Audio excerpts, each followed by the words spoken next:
children and ghosts come out to socialize.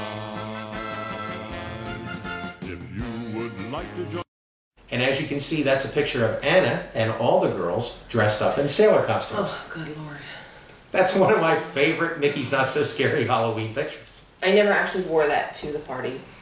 I only wore it for that picture, never to be seen again. So you didn't wear it when we went down to the bus stop and got on the bus? No, because my ass was hanging out the back of it. Are you allowed to say that? This is my video. I can say ass. Okay. Not derriere or tuchus? No. Okay. But see, that's part of the fun of Mickey's Not So Scary. We had costumes for everybody. And realistically, here's part of what you have to do with that. You could have a costume that you wear for dinner if you're going to a restaurant versus the costume that you wear to go around the park. Yes. Yes. But the point is anybody can wear a costume.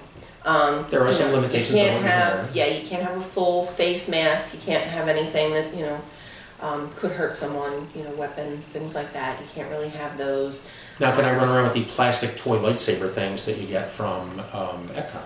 You can run around with them. I always tell parents, I know, and I mean, you should know this if you have children.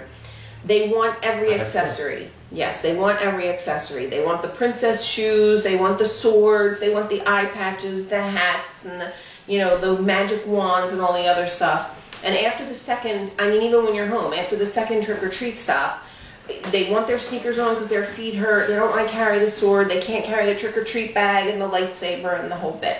So the mother ends up carrying all of it. So do we have, speaking of pirate patches, do we have any pirate patches anywhere?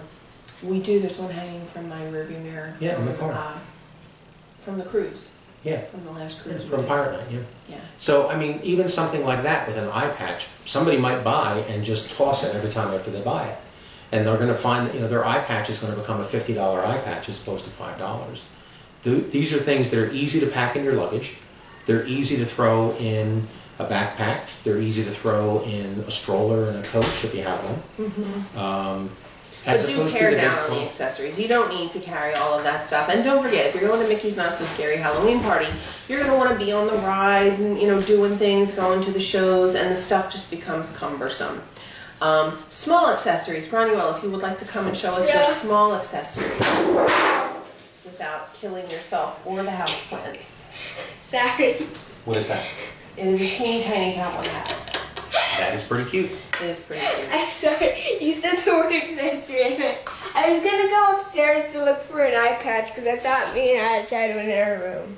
Oh. Now, here's That's another what thing. I found. Here's another thing from the Halloween events. You can get the Halloween glow-in-the-dark t-shirts.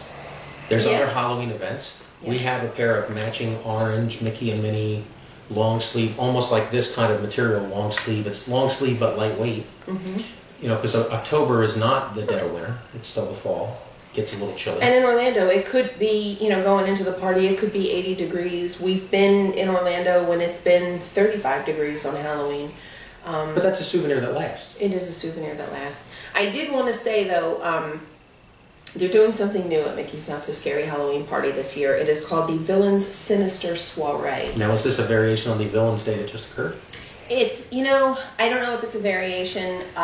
They are certainly distancing themselves a little from the Villains Unleashed event that just took place, which did not receive great reviews. Well, part of the magic is you have to work the kinks out of it.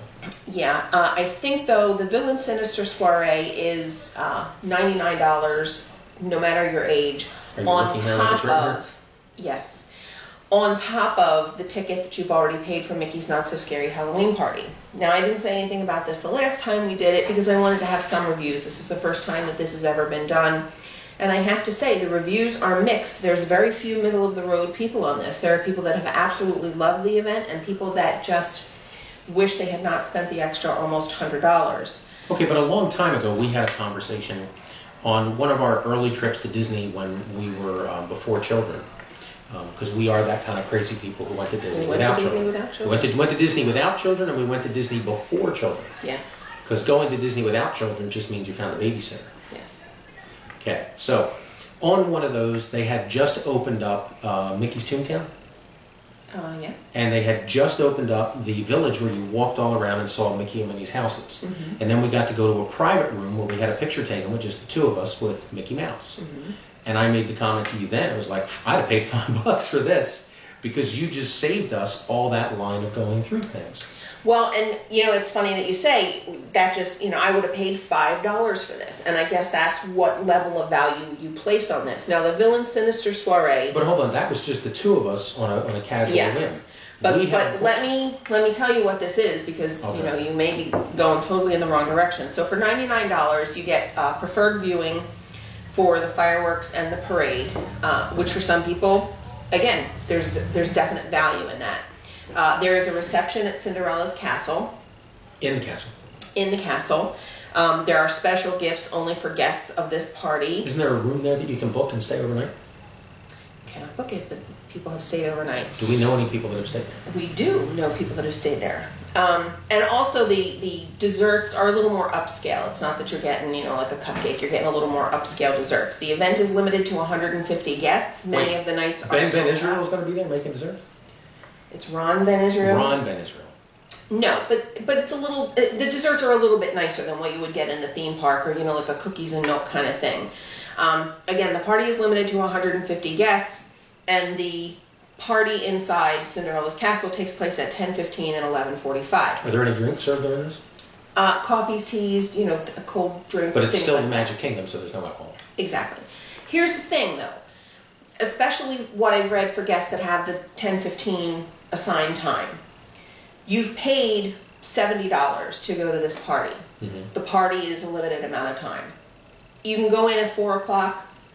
If you go in at 7, which is the official start time of the party, your thing is at 10:15, but you've got the early parade time, you've got the fireworks, all of that is all predetermined, your time. Okay, but that's not how we do Mickey's or That's not how we do it. But for people that do, this is taking a big chunk of your party time and dedicating it to this additional private affair kind of a thing. Well, here's where this sounds like a really good deal. If we went as a family, because having DVC,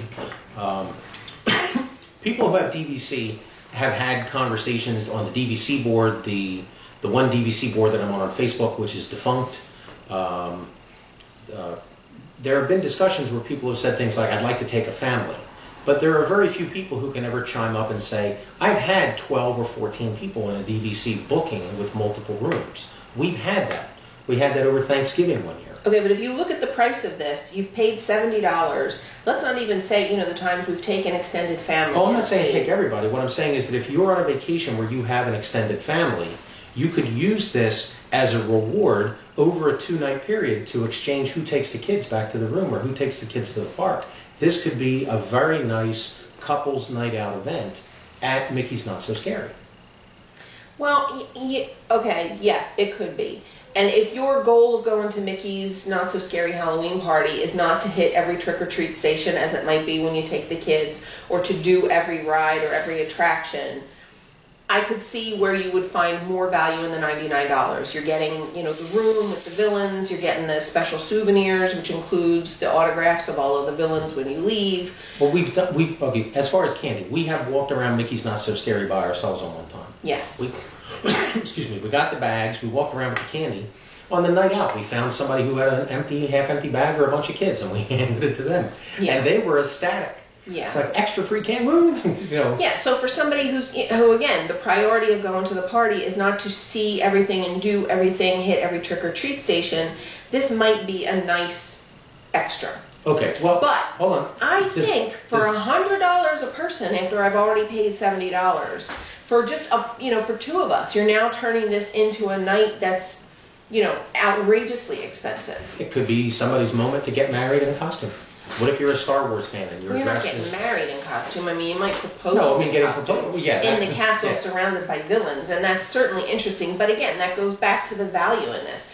There are reviews online where people have said, this was awesome. We've gotten these special gifts that you're not getting outside of this party. We're getting this special experience. The desserts are really phenomenal. There are people who are Disney fans who will do stuff just for the special pin.